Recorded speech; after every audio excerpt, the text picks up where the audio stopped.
Overwatch League Stage 2 is about to kick off, so that means we need to stop what we're doing and talk about the elephant in the room.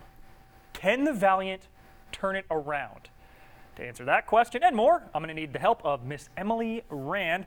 Emily, the Valiant had an awful Stage 1, and they have a little bit of a tough task to start Stage 2 in the San Francisco Shock. What would it take for the Valiant to shock the Shock?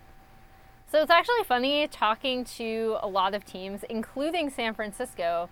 We were talking about teams that were better than their record suggested, and they were actually fairly high on the Valiant. They were like, no, like the Valiant are at least a middling team. They're definitely not as bad as, you know, an 0-7 record would suggest. However, the problem is that they also faced the Shock in week 1, and the Shock are one of the strongest teams in Overwatch League right now. I don't see that shifting significantly, even with the few meta changes that we're going to see in Stage 2. So unfortunately, I am guessing or betting that the Valiant are unfortunately going to remain winless for now. But, you know, if it's any consolation, the Shock do think you're a good team, so. Well, Emily, a team that is unfortunately all too familiar with winless stages, Shanghai. They open against the Gladiators in NYXL.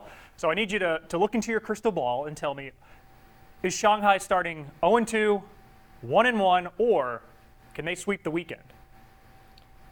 All are possible. I think the most probable one might be the 1-1, but Gladiators are another team that I actually think are better than their record suggested, especially once they started figuring stuff out.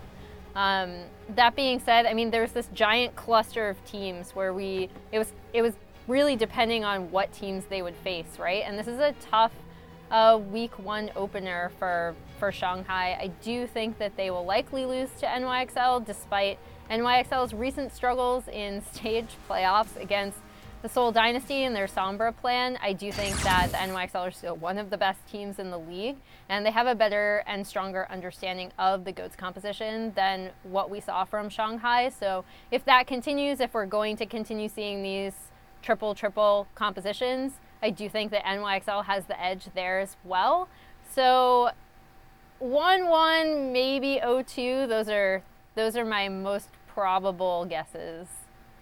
Emily, we'll let you off the hot seat with that. Thanks so much for the time, insight, and bold predictions, as always. And for more coverage of Overwatch League throughout Stage 2 and beyond, keep it locked on ESPN.com/esports.